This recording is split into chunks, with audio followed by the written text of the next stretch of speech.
everyone, and welcome once again to our 16th year of Battle Creek Reads. We had a little technical difficulties the last time, but everything working out smoothly now. If you're new to our Battle Creek Reads, our theme this year is ties that bind us, where we explore the ties that lift us up and ties that break us. With with me, I have the author Etaf. She is a professor, a holder of multiple degrees. She is a mother and an author. Etaf, welcome. Thank you so much for having me. I'm so excited to be here. There's nothing that I love more than seeing and interacting with the library community, and readers everywhere. I wish that I was sitting in a room with everyone now, but I guess this will have to do. So my name is Etaf. I'm the author of A Woman Is No Man. I did not have the English or the American copy of the novel. This is the UK copy, so the cover's a little bit different. But so this novel was a challenge for me to write. It was such an emotional book, and honestly, I kind of stumbled on it coincidentally. When I started writing this novel in end of 2015, I was teaching at a community college, right? I was teaching literature, I was teaching English composition, and at the time I was not in a really good place in my life. I had two beautiful children. I had my dream job, which was like teaching English, teaching books, reading. I was married, I had a beautiful house, I had everything that I wanted, but I wasn't in a really good place. And I realized that journaling helped me feel better. So I started journaling about just things that I was upset about, like things about my past. And at the same time, I was also teaching literature. I was teaching James Joyce. I was teaching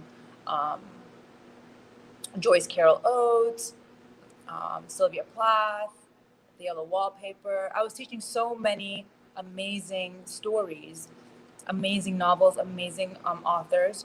But I realized in my class that all of the stories that I was teaching, the novels, they were all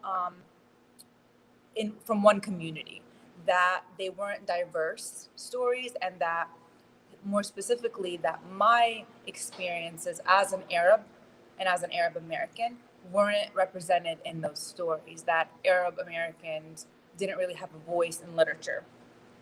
And so I started thinking about the journal that I was writing, and I don't know when it came to me that maybe I should write the Arab or Arab American story. And at first, I didn't know like what to do with that, because, you know, my journal, which is the start of A Woman Is No Man, was very dark, and it was based a lot on my upbringing. And I didn't want to tell a story that just applied to me. I wanted to tell a story that was a little bit more universal and captured the Arab American experience from my perspective, or one of the ways to be an Arab American in America. And so that became the journal, then became the first draft of A Woman Is No Man.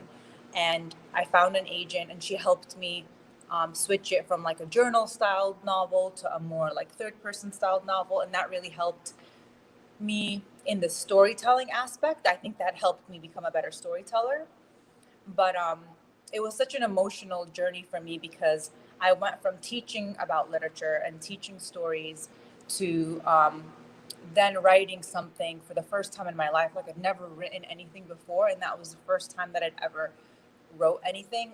And then that book got published. So it was really exciting, but it was really scary, because I was talking about things in the community that weren't that things people talked about. I was talking about domestic violence and arranged marriages and the powerlessness of women. Like, those are not things that you talk about. They're things that you just you don't really air your dirty laundry, if that makes sense. So I was really scared when I was writing the novel, because I didn't want to I wanted to talk about these issues because I thought that they were important, but I didn't want to add any stereotypes already to my community, which was already stereotyped. So I really had to juggle between the fear of misrepresenting my community, but also the need to tell the truth and to use my voice. And I think that at the end, I overcame that fear by writing this novel, and I'm happy and I'm proud of myself for that. But it was very, very emotionally just exhausting. But I guess everything happens for a reason. So I'm just really grateful to be here and to share the story with you and to hear your thoughts about the characters. And hopefully my intention with the novel is that it created empathy for readers. It allowed readers to kind of have a perspective of a life outside their own, be aware of privilege, be less judgmental of others, have a little bit more humanity. So I really hope that the novel achieved that. So I'd love to hear what you guys think. And if you have any questions, I'm excited to talk about the book.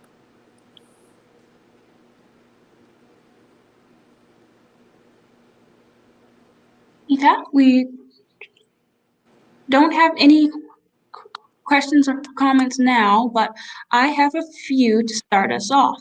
Okay. I'll make them appear on the screen so everyone can see them.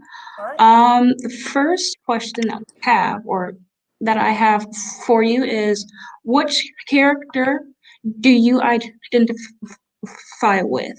And if you want to start off, giving Explaining a them. bit of information on Mm-hmm.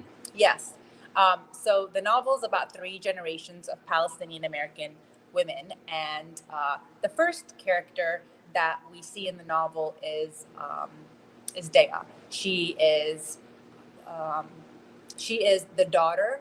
She's a daughter. She's an Arab American, and she's struggling to kind of adjust because she's not fully Arab, right? Because her parents are Palestinian immigrants. And they've raised her in a very sheltered community, but she's also not fully American either, because even though she's born and raised in America, she's still struggling because she's sheltered, so she doesn't really know what it means to be American. So that's the first character.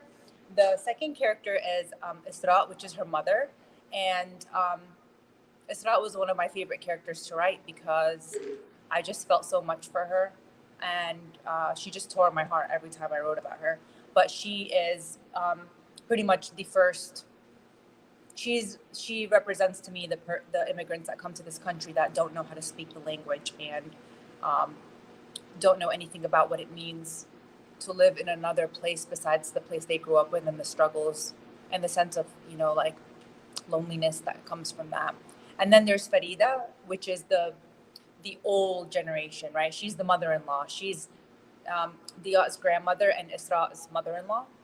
And so to me, she really represents the backbone of this like closed way of thinking, like a subset of the culture.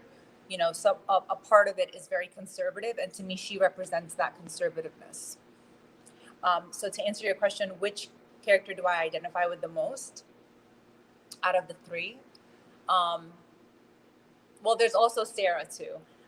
Sarah is the aunt that is the most defiant out of all the characters. And I guess I would have to say that I identify with all of them in a little little pieces of each one. I think most people expect me to identify with, like, Dia because she's the first generation. She's American. She's born in America, and she's like the future. But I also identify a lot with Isra as a mother. Writing her was really easy for me because I was a mom and she's a mother in the novel, and like the hopelessness of, you know, repeating cycles, or just the fear, and the the emotions that come with motherhood when you don't feel a sense of belonging. It was really, I felt like I could really relate to that. So I would say all of them, but I don't know if that's just like cheating. No, like all characters like come from you. So yeah. We have another one from Trisha. She asks, how much of what you wrote is your experience growing up? I would say a lot of it. A lot of it is my experience growing up, and I think that, you know, like at first, I was ashamed of that, to like say that. I didn't like saying that. Um, but I think now I'm more proud of the fact that I was able to turn something that wasn't, you know, the best experience, into something beautiful. Because I think a woman is a man is really beautiful, and so I'm just proud. I'm proud of how resilient people can be, women can be, how they can take experiences that are not working in their favor and still turn them out and learn from them and help others with them. So, yeah. But thank you for your question. Have another one because that actually coincides with we had a women's panel last month, and we were talking about the ways in which women can speak up. So I'm going to ask, with all the added ways in which we can speak up, do you believe that Palestinian women and women have voices now in this day and age, or is there still a long way to go? I think there's a long way to go for many, I mean, all women really. But to answer that specifically, of course, women in communities that are not as empowered in general. I think we forget that Palestinian women live in an oppressed community in general. They are the Israeli occupation. I mean, the entire nation, the entire Palestinian community is oppressed, not just the women. They are living in camps or in land that is, just an inch of what was once theirs. So I think Palestinian people in general do not have a voice, and I think that's a shame. And um, so, of course, when you live in a homeless state, a state without a nation, a state that is pretty much oppressed and robbed of what's theirs, then of course the women are not going to be as free as women living in America, or women living in London, or women living in Paris. You just look at the state of the country, and I think women all over the world are as free, um, as that country is, if that makes sense, or as that nation is, or as the men in that state are, um, if that, you know, makes sense. So I think we have a long way to go.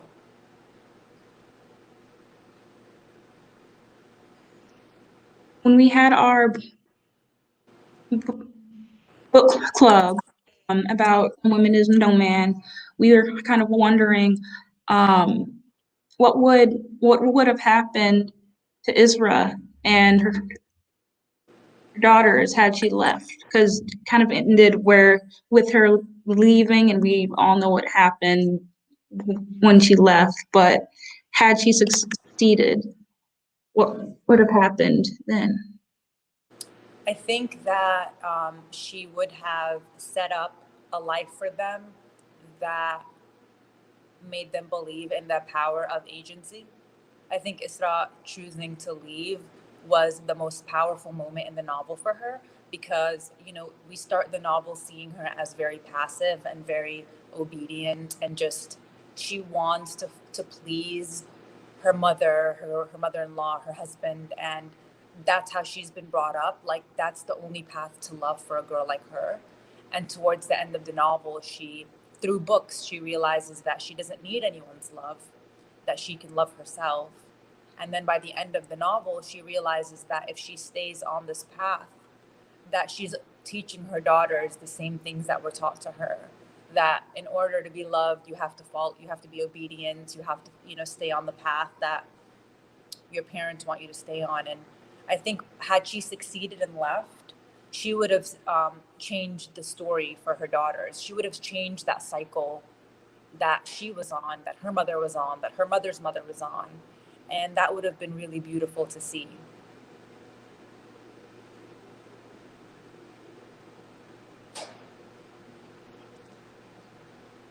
On that note, like you said, the breaking of cycles, I immediately thought of Sarah and how it just, she wanted to go home to her parents after all those years. So I was wondering, in your mind or in your written versions, is there a deleted scene where Sarah and her parents smile?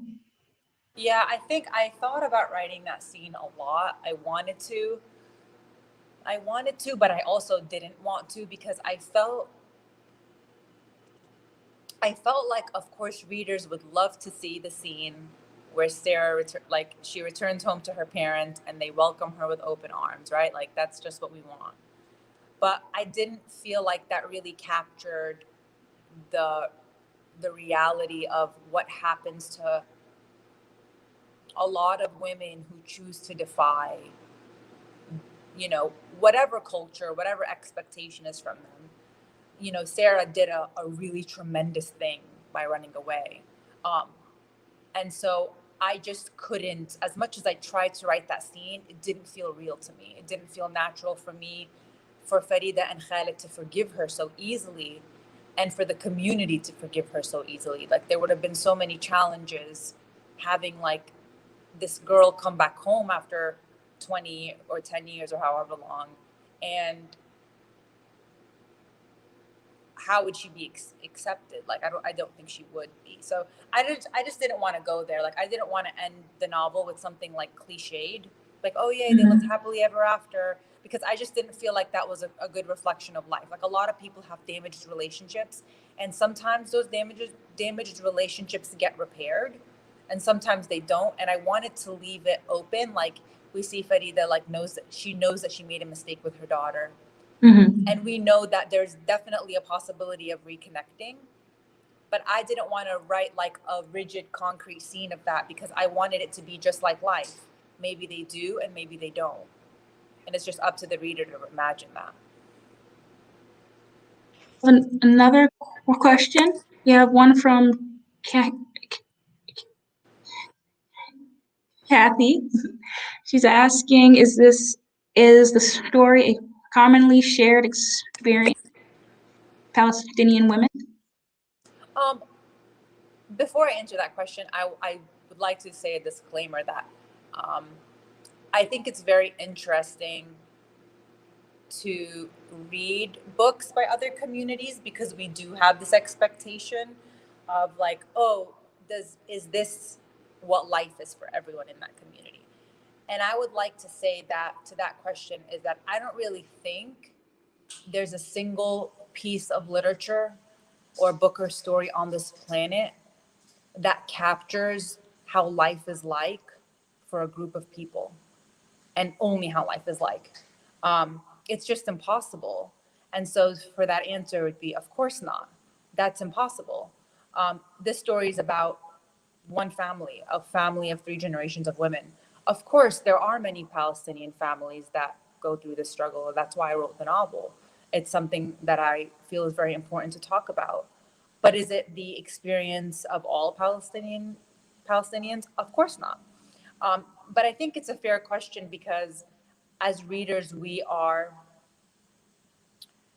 very biased about what we read. Like, for example, if I pick up a book, let's say I'm reading American Psycho, right? And I'm reading it.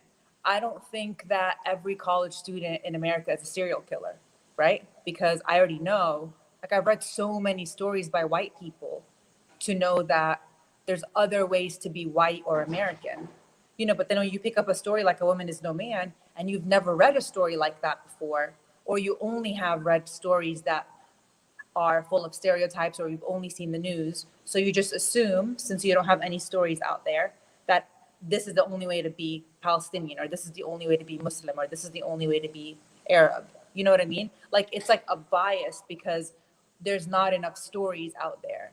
And so I always have this disclaimer when I'm talking about the novel. Like, these stories are real and they're true, but my book is not the only way to be Arab, or the only way to be Muslim, or the only way to be Palestinian. Like, it's not the single story. There's so many other rich stories. I just wrote one of them. A follow up on that one, but I want to share Carla's question as well, and that is, what would Dea say to her mother if she had the chance to, as a mature woman, she forgiven her father? What would she say to her mother if she had the chance to, as a mature woman?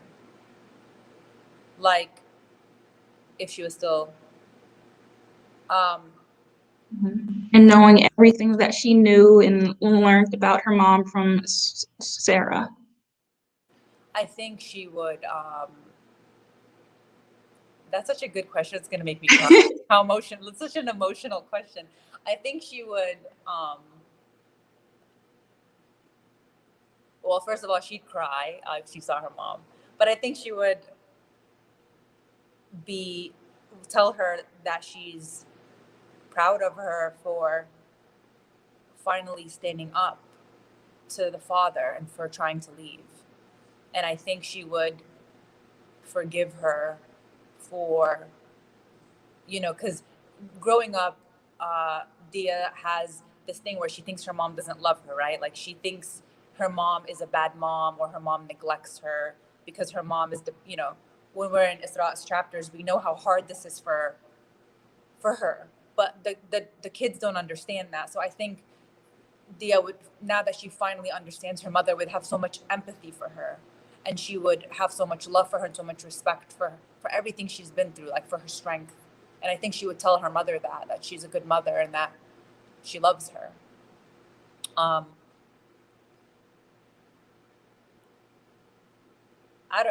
I think that, I don't know about, these are such horrible and horribly hard questions.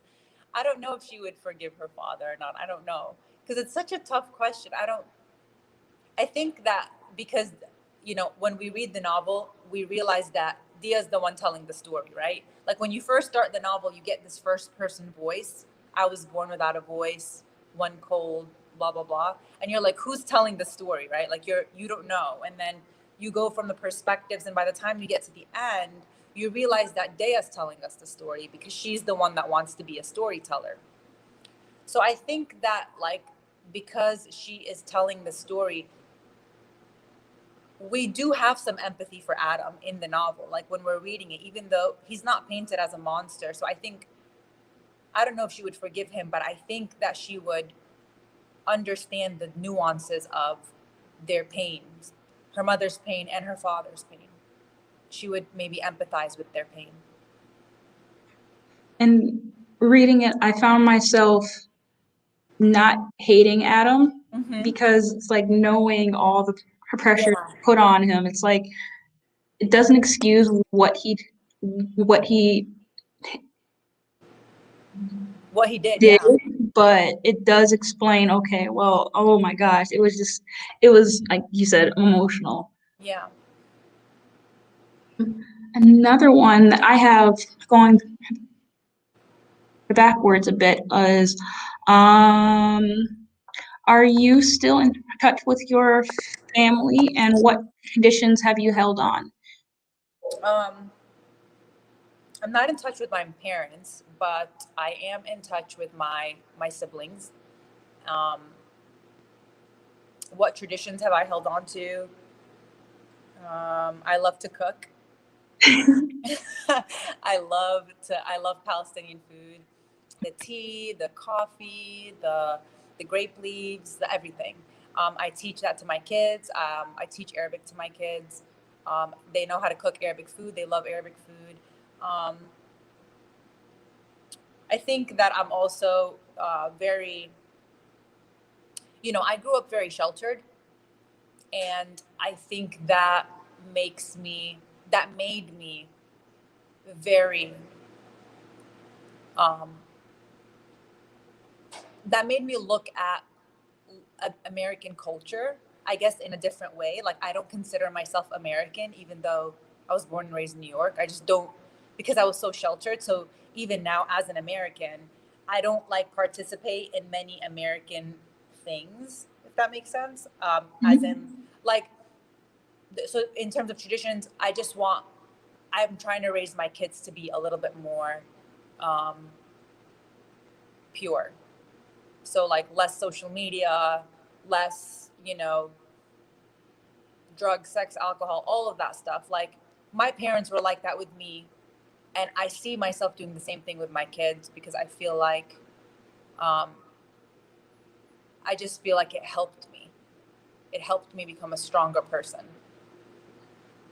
So yeah.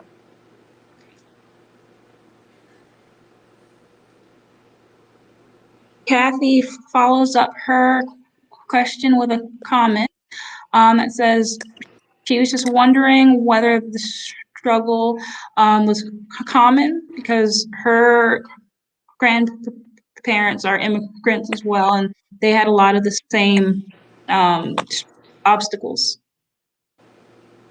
So wait, what was the question? I'm sorry. She just followed it up with a comment. Oh, okay. Mm-hmm. And then we have a question from Jim, and he asks, "What are you working on next?" I'm working on another novel right now. It's a little bit different than A Woman Is No Man. It's more centered on one one family instead of three. So it's not as epic or emotional as much as I want it to be, but it won't turn into that. It's something else. And I'm in the editing process now, and it's been tough with COVID.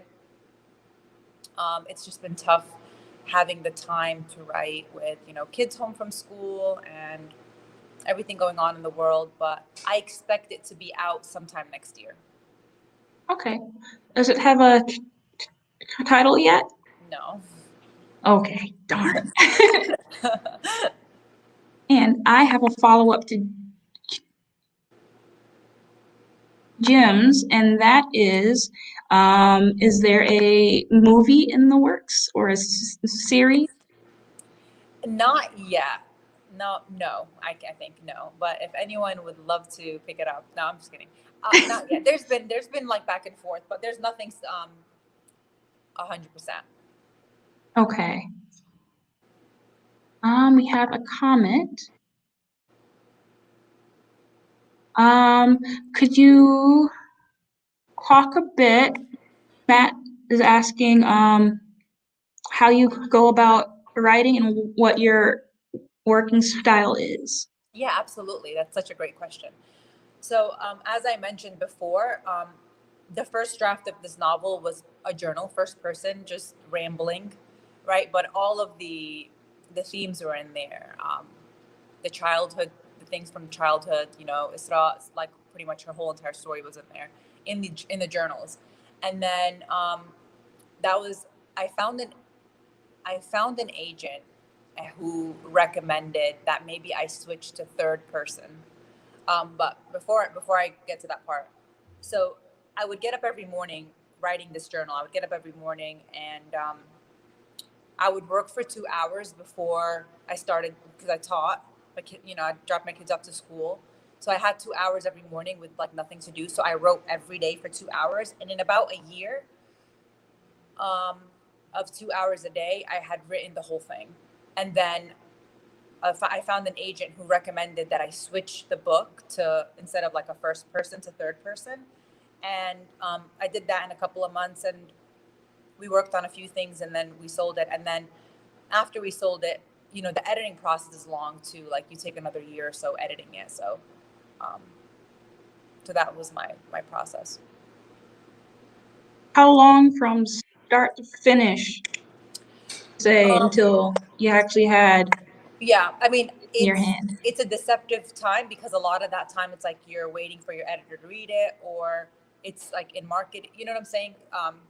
So it's out of your hands. Like 6 months, it's just marketing. But I would say I started writing it in like the end of 2015, early 2016. So let's say 2016, and it was on the shelves in early 2019. So 16, 17, 18. Yeah. So like 3, 4 years. Matt asks again, if you've always wanted to be a writer. Um, I think my answer is, doesn't everyone want to be a writer? But that's like my first answer. But then I'm like, no, not really. Not everybody wants to be a writer. I mean, growing up, I loved to read. Like that's all I did growing up. That was my hobby. So of course, I fantasized about creating something beautiful, like the things that I was reading. I remember, like as a child, like 8, 9, 10, writing poetry, writing things in my journal. Um, I don't know if I ever wanted to be a writer seriously. I think the most serious thing I've ever wanted to do was go to law school, be a lawyer. But of course, my love for reading, I would always fantasize about writing. I just never actually like studied writing or seriously thought about it. So, but I love to read, and I think when you understand stories, then and you read as much as I did growing up, I think that's what really helped me when I started writing. It's kind of like it was always there inside of me to write. I just didn't know it. Because like when I tell people that this is the first thing that I've ever written, they're like, "Wait, what?" Not that, I mean, I was reading it and I was like, there's a lot of things I need to change in this chapter, but I mean, now that I have more experience, but reading definitely is what helped me write, for sure. At the end of A Woman Is No Man, where, sorry, Dia is standing in front of the library and she lists off what she has in her hands. I'm like, I've read those, and now I kind of saw a theme there. So I was wondering if she was going to study women's literature, and I have them here. The yellow wallpaper, the Fidel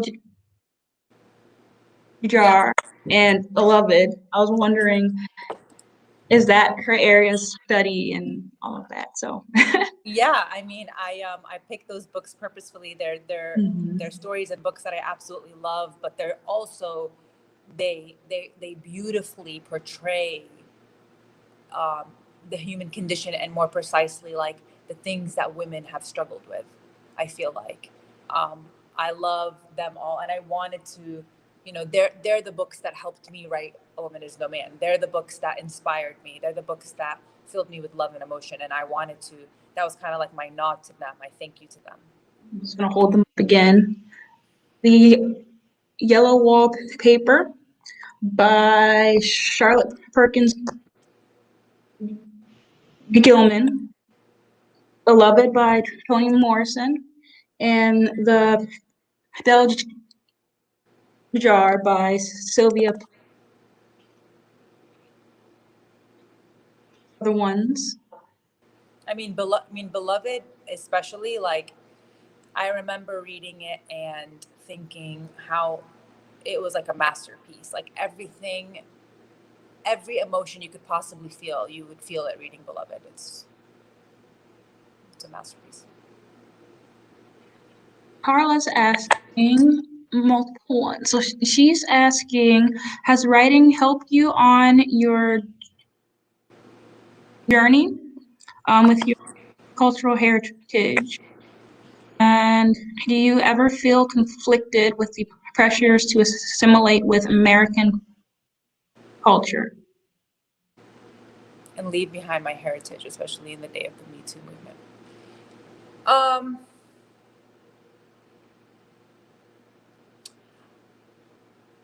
What do you mean by the Me Too movement? Like, I feel, if I'm understanding correctly, I mean, my goal is to move away from everything that is toxic, whether it's part of Arab culture or American culture. So, um, of course, it's hard to assimilate in American culture when you're raised differently. You know, whether you're Arab, whether you're Indian, Asian, um, any Mexican, any culture, that when you're raised one way, but then you move to another country and then now you have to assimilate. Of course, that's hard. Um, but I try my best to like keep the things about the culture that I love, and then remove myself from the things that are toxic. And if those things are, you know, the gender stereotypes against women, the double standards, the patriarchy, the misogyny, like those are all things that I want to not not pass down to my kids. And then there are a lot of things in American culture that I don't want to pass down to my kids either. So it's I wouldn't say that it's hard to assimilate. I think it's hard to be human in this day and age. It's just hard. The world is changing so fast, and of course, it's harder for immigrants and children of immigrants to assimilate. But I think it's hard for everyone. The world right now is so different, um, with technology and how fast like things are changing, and the access that our kids have to so many things online, and it's changing the way we think, the way our brain develops. It's scary when you think about it. So I think it's hard for everyone. Um, Carla, did that answer everything for you? Sorry if it didn't, and you could definitely follow it up with a more specific question.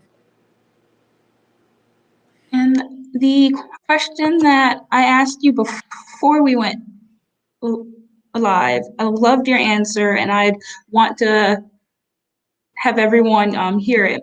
My question was before we went live was how the cover of the American cover of the novel is different from the UK one, and I was wondering if you can kind of talk about how that came about and if there were other covers beforehand that you had a say in.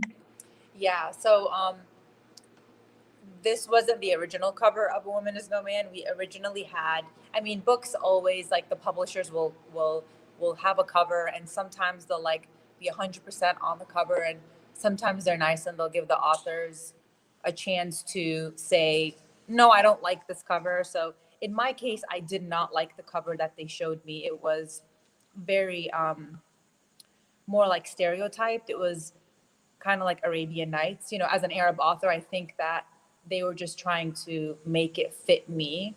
But I didn't really like it because I didn't want to be put in a box of, oh, this is an Arab novel, so let's make it very, Oriental, and, look like it's more Aladdin-ish. So I didn't like it, and they understood, and they came up with something that better captured like the mood and the style, which is why they showed me this beautiful image of the brick and the cement coming out. And I thought it was really beautiful, and it symbolized a lot of what was going on in the novel with, the silence and this world, or these families that we don't really get to a glimpse in their world, right? And it's their voices are kind of like breaking the cement over the brick, and you can kind of see the layers and the silence. And I just thought it was really beautiful.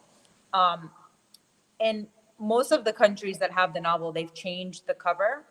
I don't I'm not really as involved because they're foreign covers, but this UK cover right here is just a very colorful. They just wanted something a little bit more colorful and bright. um, but yeah.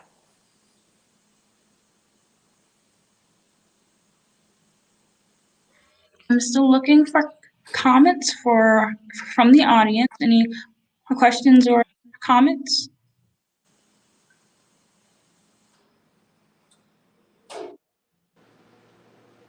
While we wait, You mentioned that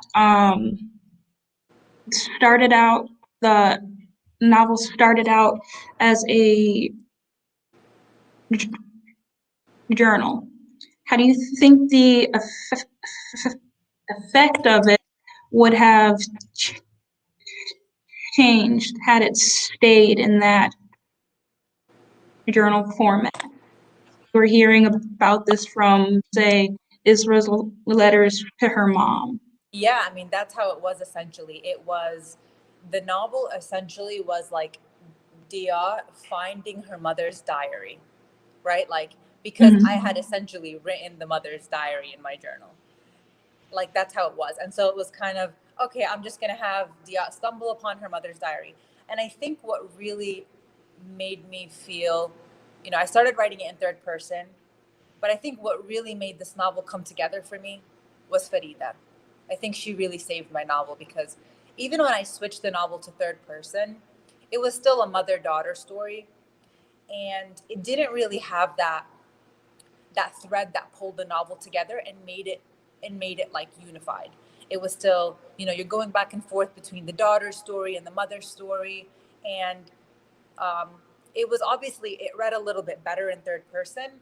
But I think when I had that epiphany that I needed to give Farida her own chapters and I needed to make her have a story arc as well, Mm-hmm. that really helped shape the story for me because I think she is the most resilient of the women in the novel, and she's the one that, we think about this novel as, oh, a woman is no man. We think about the fact that women are powerless, but Farida is not powerless. She could have changed the course of these women's lives. She was essentially adding to the oppression. So we see a woman adding to the oppression. And I did that because, A, it happens everywhere. But B, I really wanted to highlight how we're so much more resilient as women, and we have so much more power in the family, to shape our family, to shape their beliefs. And we could shape with shame and with powerlessness, or we could uplift and encourage and inspire and change. And Farida was ruled by fear. So she shamed her women, and but she could have easily done the opposite. And I really thought that by giving her her own chapters, that really changed the reading experience for me. So I was really happy with that. Um, that reminded me of something in your interview that you said. I gotta find it. I folded the page. Um, you said something that said about the education of a woman. You said that that's the fear behind educating women in some conservative families within this community. Um, Trying to find the exact quote.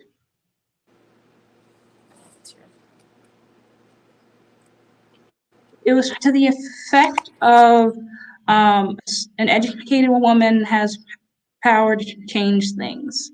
Yeah. And I folded the page because I was like, that's powerful. And Farida, she wasn't an educated woman, but she was a very, very powerful woman in her family. And she could have had that power to change things, but she kept things as they were. Hmm. So that was just something that I realized and wanted to point out. And yeah, so Yeah, I mean, and I think that's why Dia fights so hard for an education, because she realizes that the one thing that her grandmother lacked, the one thing that her mother lacked, was that college education. And to her, she knew that if she repeated that cycle for herself, she would always be dependent on a man. She would never have the ability to think for herself, speak for herself, make her own money, and she would always be reliant on a man. And I think that is what puts a lot of women in these very closed-minded communities or conservative communities, the subsets of these communities, right? Because it's not the whole culture, it's subsets of these cultures, dislike pressure for women to get married and have children, this pressure for marriage and motherhood, and not a pressure for education. It really does. It adds to the powerlessness of women. It adds to the cycle. Because if a woman ends up like Isra in a bad situation, she's powerless. She can't do anything. She can't leave. She doesn't have a job. She is, like, it's like you're breeding someone who can never leave, even no matter how much you abuse them. And to Dia, that college degree was her ticket to save herself, her ticket to like have a voice. Well, all the questions I have. Does anyone else have any questions for Etaf before we sign out? I'll just wait a few moments. Yeah, and I can talk about the title too, that I really a lot of people, when you first start reading the novel, you think the title "A Woman Is No Man," you think it's about you start to get a sense that I'm talking about the powerlessness of women, right? That men are superior to women in certain parts of the world, the misogyny, the patriarchy.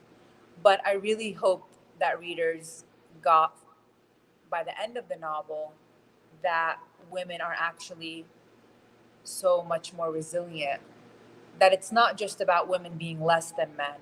It's also about them having a lot more resiliency and a lot more power to change things in their families. In most families, the women are the ones that are like really raising their children and instilling values in them. And like Farida, they have the power to either add shame or to change things for the better. It's up to them. So I really wanted that. Like, I wanted women to finish reading the novel and to just be reminded that there's hope. They can change things for themselves, for their children. They're not as powerless as they are led to believe. Matt asking, has the book been translated into Arabic? And I'd like to follow up with that and ask, how has it been received in the Arabic community? Yeah. I think that there are talks about it being translated into Arabic right now. It hasn't been officially. And I'm really excited about that, because when I wrote it, that I was imagining that was who I wanted to read it. Like people back home, people like my mom. And how has it been received by the community? Was that your question? Yeah. And that part was like the scariest for me, right? I was so scared because I didn't know, like, I was talking about this difficult subject, and I was so scared. What will the community think? I had anticipated so many negative comments. Like in my head, I just like had all these stories. But of course, everyone has like negative comments. I was overwhelmed by the support that I had from people back home in Palestine, Arab Americans here in America, but mostly like really women from everywhere. Like I wrote this story focused on this one family and this one, part of the community, that I didn't realize after I published a novel how many women could relate to the story. How many women could see themselves in the story, could see their grandparents, their parents. I've received so many emails. Like every day I receive emails or DMs on Instagram about women who are just thanking me for like opening their eyes to, that they have a choice. Women who are now like gonna fight to make sure that they go to college, or women who are now like gonna try to do better for their daughters, or women who can't wait to let their daughters read it, or women who have like reconciled with their mothers because of this novel, who've reached out and like sent the novel to their grandparents, to their parents. It's just so beautiful, like from all over the world, from everywhere, so many different minorities, so many different non-minority communities. Like it was just beautiful to me to see the good reception of this novel, and how it just reminded me how literature really does have the power to create empathy and to bridge people together. And it really does help us like understand other people in our own community and outside of it. But so yeah, so I had a lot of positive responses, and of course I had negative ones too. um I think mostly, to summarize the negative ones, I think mostly they were from people within the community who were offended by the novel, Mhm. offended that I portrayed it so darkly, or so like talked about the domestic abuse, talked about all of these double standards that go on in some Arab communities. And I think it was mostly shame that, and fear that this novel will be used to further stereotype Arabs, because fairly Arabs are like, I know that Arabs are stereotyped, so I understand these people, the people who have like not supported the book or criticized it, because I understand that there is this fear that, you know, when we write about stories like this, we're further adding to stereotypes, right? We're further adding to the um the division and discrimination in a community. Um, but it's just hard because these stories happen, right? Like these women exist. Like this is, I didn't like pretend that this is happening. Like this is happening. And so it just, to me, my response is always, these women's stories deserve to be told, and they deserve for their voices to be heard. And we should be talking about this. Like, even though it's uncomfortable, we should be talking about domestic abuse in in families where women are uneducated, mistreated, silenced, the shame that we pass on from generation to the next. We should be talking about this. And so even if someone doesn't feel like it represents them as an Arab, that doesn't mean it doesn't represent someone else, and that it's not something that we should try to address, if that makes sense. Does. Um, and we have another question from Carla, and she wants to know, um, what do you think are the biggest problems women face today in regards to Dia and her sisters? I think well, in regards, women everywhere, but in regards to Dea and her sisters, I think the biggest problem that they might face is the importance that we place on certain things for a woman. I it's like I can't really answer that for Dea and her sisters without also answering that about women everywhere in various degrees, right? Like, of course, Dea and her sisters come from a community where it's a little bit harder for them because, you know, marriage is so important and having children is so important, and that's number one. But I feel like women everywhere are also like expected to do things that men aren't expected to do, right? So I think the challenges that women like Dia and her sisters, but also everywhere, face is, how do you how do you not get boxed into like a certain role that society expects you to have? Like, how do you get out of that box? Because, like, you know, for Dia, for example, her box is like, sure, you can go to college, but at the end of the day, you need to get married and you need to Mm. have kids. Like, sure, like, do whatever you want. Like, go get your creative writing degree or whatever it is, because at the end of the day, like, this is your box. And I think that, like, even if she obviously does go to college, of course, the biggest challenge is that that box that's going to be looming over her head. Like, even if you go become a doctor, let's say, there's still that pressure from society to say, well, are you a mother? Did you get married? Well, I don't care how amazing of a doctor you are. As a woman, you still failed. You know, I don't think that's an Arab thing, though. I think it's just a society thing. And so, like, that's why I'm answering that question in two ways, because I think the box is just different from society to society. Like in Arab culture, the box is marriage and motherhood, nothing else.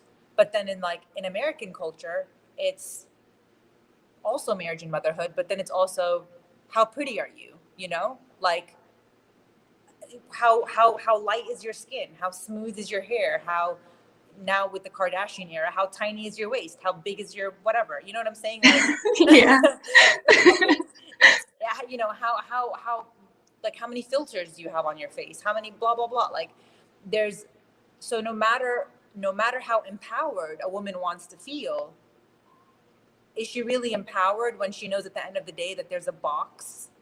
You know, like, even like for me, for example, as I would say, like as a Dea, you know, I went to college and I have the degrees. Now I have the success, and